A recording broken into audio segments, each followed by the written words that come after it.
La niña que vivía en las sombras. «Señor, esa niña vive conmigo en el basurero», gritó la adolescente flaca, con zapatos rotos y el rostro marcado por el sol. El millonario Ricardo Mendoza se quedó inmóvil como una estatua de piedra. Durante 9 días había buscado a su hija desaparecida por cada rincón de la ciudad. Había ofrecido una recompensa de $1.000.000. Había suplicado frente a las cámaras de televisión con lágrimas reales rodando por su rostro.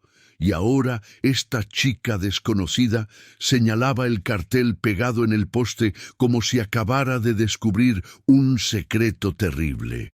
El viento hacía que el papel se moviera, pero lo que realmente hizo que el mundo de Ricardo se detuviera fue otra cosa. La niña de la foto y la adolescente que estaba parada frente a él compartían algo imposible de ignorar. Tenían exactamente la misma forma de los ojos, la misma curva en la boca, la misma manera de inclinar la cabeza cuando tenían miedo. La chica extendió su mano sucia hacia él y dijo con voz quebrada: «Señor, ella escapó de su casa porque su madrastra la trataba mal. Por eso está viviendo conmigo en el basurero». El silencio cayó sobre la calle polvorienta como una manta pesada, y la verdad que Ricardo había ignorado durante tanto tiempo finalmente comenzaba a salir a la luz. Comenta tu ciudad y a qué hora estás leyendo esta historia. Esto es muy importante para saber el horario de mayor engagement. Dale like y suscríbete para seguir recibiendo historias impactantes como esta. 3 semanas antes de ese momento en la carretera, la vida en la casa de los Mendoza transcurría con una normalidad aparente que escondía grietas profundas debajo de la superficie brillante. Ricardo Mendoza había construido su fortuna en el negocio de la construcción, levantando edificios que tocaban el cielo y centros comerciales que se extendían por manzanas enteras. Pero había olvidado cómo construir algo mucho más importante: una relación sólida con su hija Isabela. Desde que su esposa murió en un accidente automovilístico 4 años atrás, Ricardo había intentado llenar el vacío lanzándose de cabeza al trabajo, aceptando cada proyecto nuevo, asistiendo a cada reunión internacional, expandiendo su imperio como si los ladrillos y el concreto pudieran tapar el agujero que la muerte de su esposa había dejado en su pecho.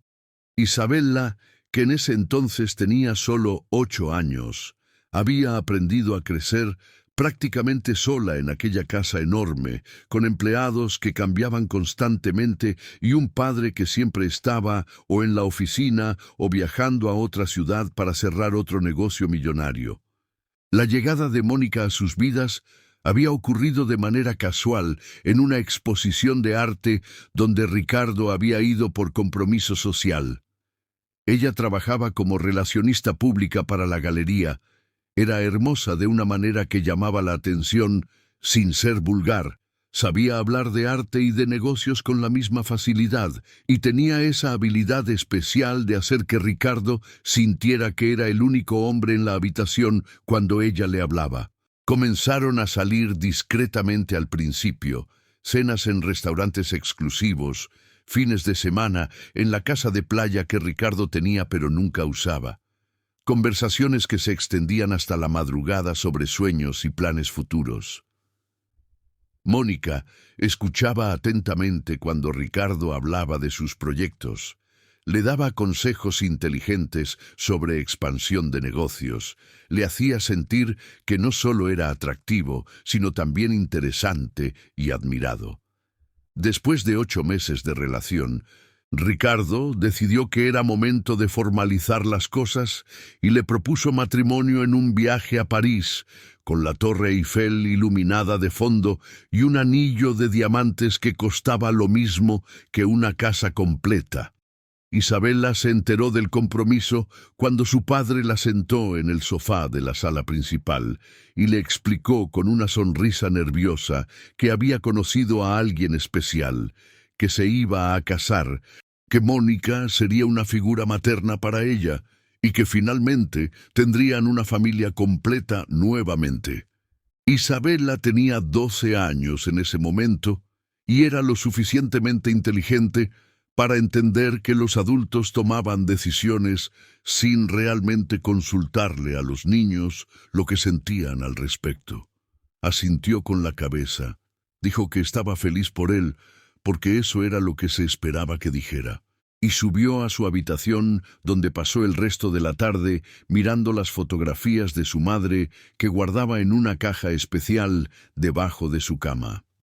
La boda se celebró 2 meses después en el jardín de la casa, con música en vivo, catering de 5 estrellas y 200 invitados que brindaron por la felicidad de la nueva pareja, mientras Isabela permanecía sentada en una mesa lateral usando un vestido rosado que Mónica había elegido sin preguntarle si le gustaba. Los primeros días de convivencia fueron extraños, porque Mónica se mudó a la casa con 3 maletas grandes llenas de ropa cara y una actitud de dueña absoluta del espacio. Comenzó a cambiar cosas inmediatamente. Redecoró la sala principal, porque según ella, los muebles antiguos eran demasiado pesados y anticuados. Contrató a un diseñador para renovar el comedor principal. Despidió a la cocinera que llevaba años trabajando para la familia porque supuestamente no sabía preparar comida sofisticada. Y reorganizó completamente la distribución de las habitaciones del segundo piso.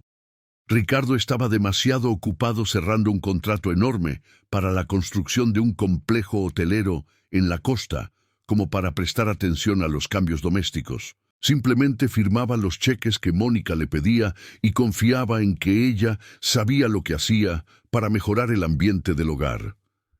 Isabela observaba todo desde la distancia, notando cómo su casa dejaba de parecerse al lugar donde había crecido con su madre y se transformaba en algo completamente diferente que no sentía como propio. El verdadero problema comenzó cuando Ricardo tuvo que viajar a Europa durante 3 semanas para supervisar personalmente unas negociaciones complicadas con inversionistas alemanes.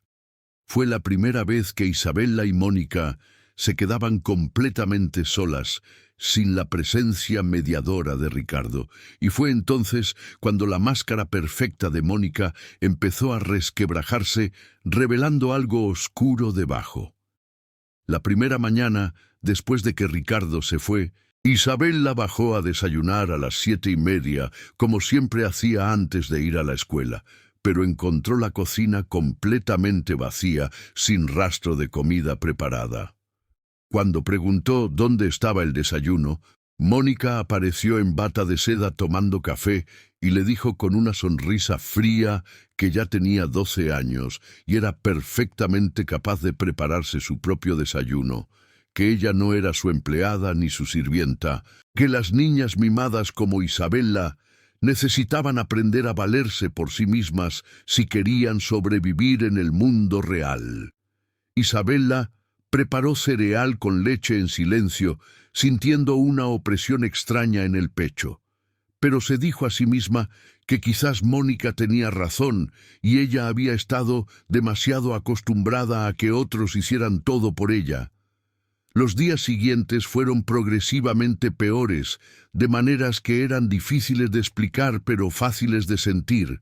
Mónica encontraba defectos en todo lo que Isabela hacía, que dejaba migajas en la mesa del desayuno, que su mochila escolar estaba tirada en el recibidor en lugar de estar colgada en su lugar correcto, que hacía mucho ruido al subir las escaleras, que pasaba demasiado tiempo en el teléfono hablando con sus amigas, que su ropa no estaba lo suficientemente bien planchada cuando salía para la escuela. Cada observación venía acompañada de comentarios que parecían diseñados específicamente para lastimar, que su padre se había casado con Mónica porque claramente Isabela necesitaba a alguien que le enseñara disciplina y buenos modales, que era una niña egoísta que solo pensaba en sí misma, que debería estar agradecida de tener todo lo que tenía cuando millones de niños en el mundo no tenían nada.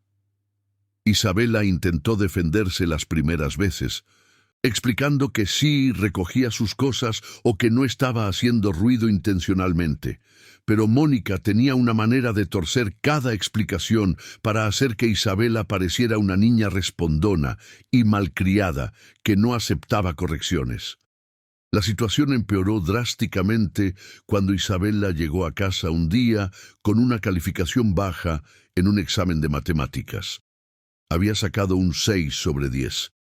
No era una calificación terrible, pero tampoco era excelente. Y normalmente su padre le habría dicho que estudiara más para el próximo examen y punto. Pero Mónica tomó el examen en sus manos. Lo miró con expresión de disgusto absoluto y le dijo a Isabela que era una vergüenza para la familia, que su padre trabajaba día y noche para darle la mejor educación privada del país, y ella ni siquiera era capaz de aprobar un examen simple de matemáticas, que claramente era una niña mediocre sin ambición ni inteligencia. Como castigo, Mónica le prohibió usar su teléfono durante 2 semanas, le quitó su tableta, le dijo que no podría ver a sus amigas después de la escuela hasta que sus calificaciones mejoraran, y la hizo sentarse en el comedor durante 3 horas cada tarde a estudiar bajo su supervisión, mientras ella la miraba con ojos críticos que nunca parecían encontrar nada bueno en lo que Isabela hacía. Isabela intentó llamar a su padre varias veces durante esas semanas terribles, pero cada vez que marcaba su número, caía directo al buzón de voz, porque Ricardo estaba en reuniones interminables con diferencias de horario que hacían casi imposible la comunicación. Cuando finalmente lograba hablar con él brevemente, Ricardo sonaba exhausto y distraído, preguntándole cómo estaba de manera automática, sin realmente esperar una respuesta detallada. Isabela intentaba contarle que las cosas no iban bien con Mónica, que se sentía incómoda en su propia casa, que necesitaba que él regresara pronto, pero antes de que pudiera explicar correctamente, Mónica aparecía en la extensión del teléfono interrumpiendo la conversación con su voz dulce, diciendo que todo estaba perfecto, que Isabela estaba siendo un poco dramática por cosas típicas de la adolescencia, que no se preocupara porque ella tenía todo bajo control. Ricardo suspiraba aliviado al escuchar esto. Le decía a Isabela que fuera una niña buena y obedeciera a Mónica, y colgaba para regresar a su siguiente reunión, sin darse cuenta de que su hija había comenzado a llorar del otro lado de la línea. El punto donde todo se rompió definitivamente fue un sábado por la tarde, cuando Isabela encontró a Mónica en la habitación principal, revisando el testamento de Ricardo, que estaba guardado en el cajón de su escritorio privado. Isabela no había entrado a espiar intencionalmente. Simplemente buscaba a Mónica para preguntarle si podía ir a casa de una amiga a hacer un trabajo escolar, pero la puerta estaba entreabierta y desde el pasillo pudo ver claramente a Mónica sentada en el escritorio con papeles legales extendidos frente a ella. Mónica levantó la vista y vio a Isabela parada en la puerta con expresión confundida, y por un segundo su rostro mostró algo que Isabela nunca había visto antes: pánico absoluto mezclado con furia. Se puso de pie rápidamente, guardó los papeles y caminó hacia Isabela con pasos rápidos. La agarró del brazo con fuerza suficiente para dejar marcas y le dijo en voz baja y amenazante que nunca, absolutamente nunca, entrara a esa habitación sin permiso, que era una niña entrometida que no sabía respetar la privacidad de los adultos, que si volvía a hacer algo así, las consecuencias serían mucho peores. Luego la empujó hacia el pasillo y cerró la puerta con llave, dejando a Isabela temblando en el corredor, con lágrimas rodando por sus mejillas y una certeza terrible instalándose en su mente. Mónica no la quería en esa casa y haría lo que fuera necesario para deshacerse de ella. Esa noche Isabela no pudo dormir, dando vueltas en su cama mientras pensaba en todas las cosas horribles que Mónica le había dicho durante las últimas semanas. En la manera en que su padre parecía no escucharla realmente cuando ella intentaba pedir ayuda, en cómo su propia casa se había convertido en un lugar donde tenía miedo de hacer cualquier cosa, porque sabía que Mónica encontraría una manera de criticarla o castigarla. A las 3 de la mañana, Isabela tomó una decisión que ninguna niña de 12 años debería tener que tomar. Decidió que era mejor vivir en cualquier otro lugar del mundo que seguir viviendo bajo el mismo techo que Mónica. No hizo un plan elaborado porque los niños asustados no piensan con lógica adulta. Simplemente esperó hasta que Mónica salió a su clase de yoga matutina como hacía todos los martes y jueves. Empacó una mochila con ropa, algo de comida de la despensa, el dinero que había ahorrado de sus cumpleaños y una fotografía de su madre, y salió de la casa caminando por la puerta trasera del jardín, que daba a un callejón lateral que los empleados usaban para sacar la basura. Isabela caminó sin rumbo fijo durante horas, pasando por barrios que se volvían progresivamente más pobres mientras más se alejaba del centro elegante de la ciudad. Sus pies le dolían porque no estaba acostumbrada a caminar largas distancias. Tenía hambre porque había salido sin desayunar, y estaba asustada, pero también extrañamente aliviada de estar lejos de Mónica. Eventualmente llegó a las afueras donde los edificios daban paso a lotes baldíos y zonas industriales, y fue ahí donde vio el basurero municipal, una montaña enorme de desperdicios que parecía no tener fin. Para su sorpresa, había gente viviendo allí, familias completas que habían construido casas improvisadas con pedazos de madera vieja, láminas oxidadas y lonas de plástico. Había niños corriendo entre las pilas de basura jugando con juguetes rotos, mujeres lavando ropa en tinas grandes, hombres separando materiales reciclables que luego venderían por monedas. Isabela se escondió detrás de una pila de cajas de cartón, exhausta y sin saber qué hacer a continuación, cuando una voz joven le habló desde arriba. «Estás perdida». La voz pertenecía a Daniela, una chica de 14 años que vivía en el basurero desde que tenía 9, después de que su familia perdiera su casa por deudas y no tuvieran ningún otro lugar a donde ir. Daniela había crecido rápido en ese ambiente duro. Había aprendido a defenderse, a conseguir comida, a sobrevivir con lo mínimo, pero a pesar de todo eso todavía mantenía una bondad genuina que las circunstancias difíciles no habían logrado destruir. Miró a Isabela y supo inmediatamente que esa niña no pertenecía al basurero. Su ropa era demasiado limpia y cara. Sus manos no tenían callos de trabajo duro.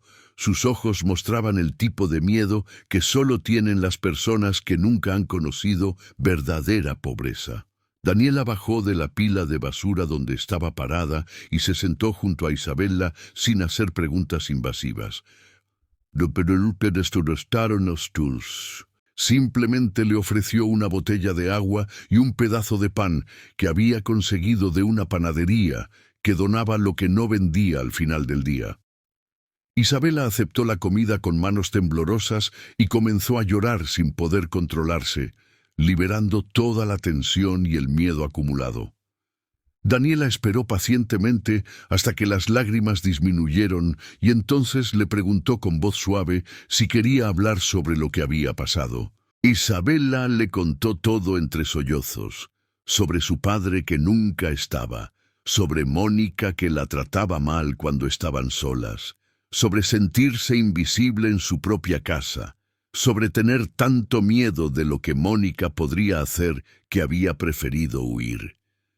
Daniela escuchó sin interrumpir, asintiendo en los momentos apropiados, y cuando Isabela terminó, le dijo algo simple, pero profundo. «Puedes quedarte aquí si necesitas un lugar seguro por un tiempo. Nadie te va a lastimar aquí. Fue la primera vez en semanas que Isabela se sintió segura.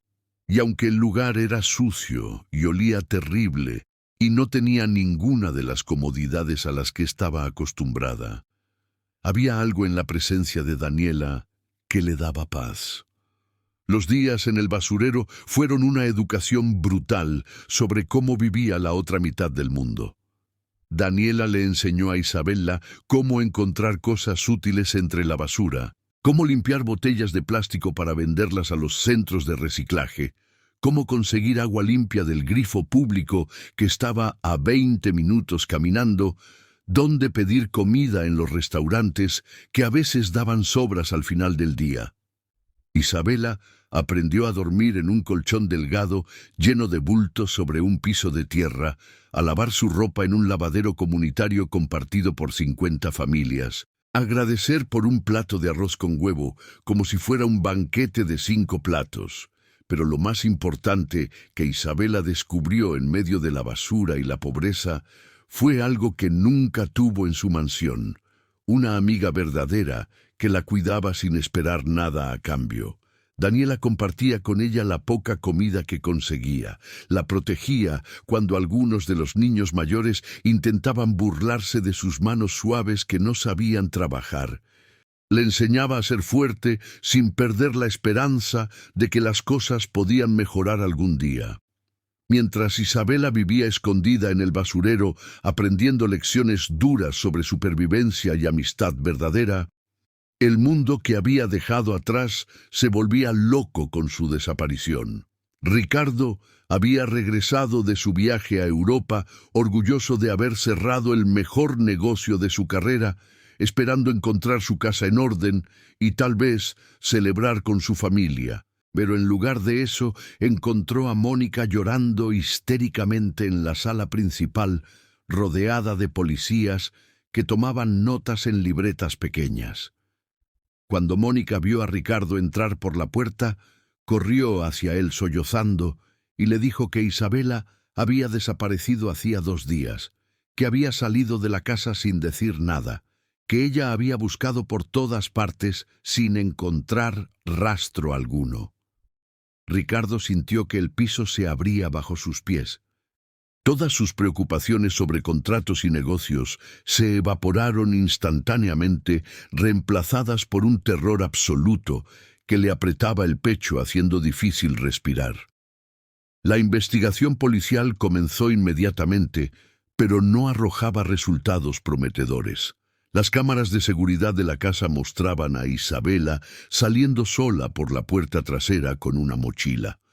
Las entrevistas con sus compañeras de escuela revelaban que había estado más callada de lo normal las últimas semanas, pero nadie sabía realmente qué pasaba en su vida personal. Los rastreos de su teléfono celular no funcionaban porque ella lo había dejado en su habitación antes de irse.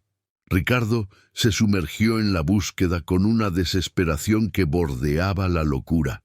Apareció en todos los noticieros nocturnos con fotografías de Isabela suplicando información. Ofreció una recompensa de $1.000.000 para quien tuviera cualquier pista sobre su paradero. Contrató 3 agencias de investigadores privados que trabajaban día y noche siguiendo cada posible lead, sin importar qué tan insignificante pareciera. Pero cada día que pasaba sin noticias era un día más de agonía pura que lo carcomía por dentro, haciéndole entender con claridad terrible que todo el dinero del mundo no servía absolutamente para nada si no podía encontrar a su hija. Por primera vez en años, Ricardo dejó de ir a la oficina. Canceló todas sus reuniones importantes, ignoró llamadas de socios millonarios que querían discutir expansiones de negocio. Nada de eso importaba ya. Pasaba las noches despierto mirando fotografías viejas de Isabela cuando era pequeña, recordando todos los momentos que había perdido por estar trabajando, todas las presentaciones escolares a las que no había asistido. Todos los cumpleaños donde llegó tarde o directamente no llegó porque tenía una junta importante. La culpa lo devoraba por dentro junto con el miedo, preguntándose si Isabela había huido porque él había sido un mal padre, si había señales que debió notar, pero ignoró porque estaba demasiado ocupado construyendo edificios mientras su propia familia se desmoronaba. Mónica intentaba consolarlo con palabras suaves y abrazos que ahora le parecían extrañamente vacíos. Pero Ricardo estaba demasiado destrozado para notar que algo no encajaba correctamente en la versión de los eventos que ella contaba. El 9º día de búsqueda infructuosa, Ricardo decidió salir personalmente a las zonas periféricas de la ciudad para pegar carteles en áreas donde la policía todavía no había llegado con la investigación oficial. Manejó durante horas por barrios que nunca había visitado, a pesar de haber vivido toda su vida en esa ciudad. Lugares donde sus propias construcciones habían desplazado comunidades enteras, pero donde él nunca se había detenido a ver realmente cómo vivía la gente. Estaba pegando un cartel con cinta adhesiva en un poste de luz junto a una carretera polvorienta, cuando escuchó una voz gritando detrás de él con urgencia. Se dio vuelta esperando ver a alguien que reconociera, pero, en lugar de eso, vio a una adolescente flaca corriendo hacia él con zapatos que estaban más rotos que completos. Ropa manchada de tierra y sudor, el cabello enredado por el viento y los ojos muy abiertos, mostrando algo entre miedo y determinación. Daniela había visto los carteles de Isabela pegados por toda la ciudad durante los últimos días, cada vez que salía del basurero para vender materiales reciclables o conseguir comida. Al principio no estaba segura de qué hacer con esa información. Isabela le había confiado secretos terribles sobre por qué había huido, y Daniela no quería traicionar esa confianza. Pero también sabía que ese hombre del cartel era el padre de Isabela y que debía estar sufriendo horriblemente sin saber dónde estaba su hija. Daniela había crecido sin padre. Él había abandonado a la familia cuando ella tenía 5 años y nunca volvió. Así que ella sabía exactamente cómo se sentía no tener a alguien que te buscara cuando estabas perdida. No podía permitir que ese padre siguiera sufriendo si ella tenía información que podía ayudarlo. Así que cuando vio a Ricardo pegando carteles con manos temblorosas, decidió hacer lo que sabía que era correcto sin importar las consecuencias. Ricardo miró a Daniela con una mezcla de esperanza desesperada y miedo de que fuera otra pista falsa más. Le preguntó con voz quebrada si sabía algo sobre Isabela, si la había visto, si estaba bien o herida o en peligro. Daniela respiró profundo y le contó la verdad completa, que Isabela vivía con ella en el basurero municipal, que estaba sana, aunque más delgada, que había escapado de su casa porque alguien llamado Mónica la maltrataba constantemente, y ella tenía miedo de lo que podría pasar si se quedaba. Cuando Daniela mencionó el nombre de Mónica, algo hizo clic en la mente de Ricardo, como piezas de un rompecabezas que finalmente encajaban en su lugar. De repente recordó todas las pequeñas cosas extrañas que había ignorado. Las veces que Isabela había intentado llamarlo con urgencia y él había cortado la conversación porque tenía una reunión. Los momentos donde su hija parecía querer decirle algo importante, pero se detenía cuando Mónica entraba a la habitación. Los cambios en el comportamiento de Isabela que Mónica siempre explicaba como drama adolescente normal. La culpa lo golpeó como un mazo en el pecho porque finalmente entendía que había fallado en la tarea más básica de un padre, proteger a su hija. Ricardo le suplicó a Daniela que lo llevara hasta Isabela inmediatamente, prometiéndole que no habría consecuencias negativas para nadie, que solo quería ver a su hija y asegurarse de que estuviera bien. Daniela aceptó, pero le advirtió que debía ir con cuidado, porque Isabela estaba muy asustada de regresar a esa casa, que había pasado noches enteras llorando de miedo pensando en Mónica. El camino hasta el basurero fue el viaje más largo y doloroso de la vida de Ricardo. Cada paso lo llenaba de una vergüenza que le quemaba el alma por haber estado tan ciego, por haber confiado en Mónica sin cuestionar, por haber puesto su trabajo por encima de la seguridad emocional de su hija. Cuando finalmente llegaron al basurero y Ricardo vio las condiciones horribles en las que la gente vivía allí, sintió que el corazón se le partía en pedazos al pensar que su hija había preferido vivir en ese lugar antes que quedarse en la mansión que él le había dado.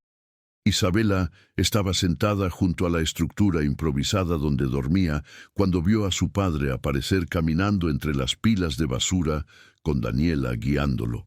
Su primera reacción fue de pánico puro. Pensó que la iba a obligar a regresar con Mónica, que no le creería sobre los maltratos, que la castigaría por haberlo avergonzado con su desaparición. Pero cuando Ricardo se arrodilló frente a ella con lágrimas rodando por su rostro y la abrazó con una fuerza que transmitía desesperación y amor mezclados, algo dentro de Isabela se rompió y comenzó a llorar también. Ricardo le pidió perdón una y otra vez con voz quebrada. Le prometió que la escucharía completamente sin interrupciones, que investigaría todo lo que le contara sobre Mónica, que nunca más permitiría que nadie la lastimara de ninguna manera. Isabela le contó todo entre sollozos. Cada comentario cruel que Mónica le había hecho, cada castigo injusto, el día que la agarró del brazo con fuerza, la vez que revisaba el testamento en el escritorio como si estuviera planeando algo. Cada palabra era como un cuchillo en el corazón de Ricardo, pero se obligó a escuchar todo sin interrumpir porque era lo menos que le debía a su hija después de haberla fallado tan completamente. El regreso a la mansión fue tranquilo, pero cargado de tensión, porque Ricardo había insistido en que Daniela los acompañara, diciéndole que ella había salvado a Isabela cuando él no estuvo ahí para hacerlo, y que eso creaba una deuda que nunca podría pagar completamente. Mónica los esperaba en la entrada principal, con su actuación perfectamente preparada, lista para correr hacia Isabela con abrazos y lágrimas de alegría y palabras sobre cuánto había sufrido durante la desaparecencia. Pero Ricardo la detuvo con una sola mirada fría que Mónica nunca había visto en él antes. Le dijo que necesitaban hablar en privado inmediatamente y ella lo siguió hasta su oficina con expresión confundida que intentaba mantener su inocencia. Una vez adentro con la puerta cerrada, Ricardo confrontó a Mónica con todo lo que Isabela le había contado, observando cuidadosamente cada microexpresión en su rostro mientras ella negaba las acusaciones con indignación creciente. Mónica intentó todas sus estrategias habituales de manipulación, llorando y diciendo que Isabela era una niña problemática que inventaba historias para causar problemas, que ella solo había intentado darle disciplina y estructura que claramente faltaban, que Ricardo estaba siendo injusto al creerle a una niña sobre su propia esposa. Pero Ricardo ya no era el hombre distraído y fácil de manipular que había sido antes. Su hija había vivido en un basurero por miedo, y eso le había abierto los ojos a realidades que había ignorado por demasiado tiempo. Contrató inmediatamente a un investigador privado diferente, que se especializaba en casos de abuso doméstico, y le dio instrucciones claras de entrevistar a todos los empleados que Mónica había despedido, a las maestras de Isabela, a cualquier persona que pudiera dar testimonio sobre cambios en el comportamiento de su hija desde que Mónica entró en sus vidas. La investigación reveló una verdad que era peor de lo que Ricardo había imaginado. Los empleados despedidos contaron historias sobre cómo Mónica trataba a Isabela cuando Ricardo no estaba presente. Las maestras confirmaron que Isabela había cambiado drásticamente de ser una niña participativa a estar callada y retraída. Un vecino mencionó haber escuchado discusiones donde una voz adulta gritaba mientras una voz infantil lloraba. Pero lo más revelador fue cuando el investigador revisó los registros financieros de Mónica y descubrió que tenía deudas enormes de juego en casinos que había ocultado completamente, que había intentado abrir cuentas bancarias a nombre de Isabella que Ricardo desconocía, que había estado consultando con un abogado sobre leyes de herencia semanas antes de que Isabella desapareciera. La verdad era clara como el agua. Mónica había visto en Ricardo una solución a sus problemas financieros y en Isabella un obstáculo que debía ser removido o alejado para quedarse como única heredera de la fortuna Mendoza. Ricardo inició los trámites de divorcio esa misma semana, y Mónica fue forzada a abandonar la mansión bajo amenaza de acciones legales por abuso infantil y fraude. Ella se fue gritando amenazas y acusaciones, pero su poder sobre esa familia había terminado completamente.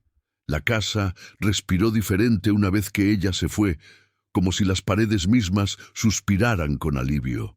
Ricardo tomó decisiones drásticas sobre su vida que sorprendieron a todos en su círculo empresarial. Nombró un gerente general para manejar las operaciones diarias de su empresa. Redujo sus horas de trabajo a un horario normal de oficina. Rechazó todos los proyectos que requerían viajes extensos.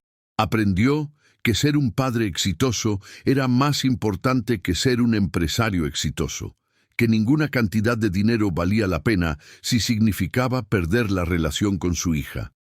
Comenzó a cenar con Isabella todas las noches, a llevarla a la escuela por las mañanas, a asistir a cada presentación y evento, sin importar qué tan pequeño fuera.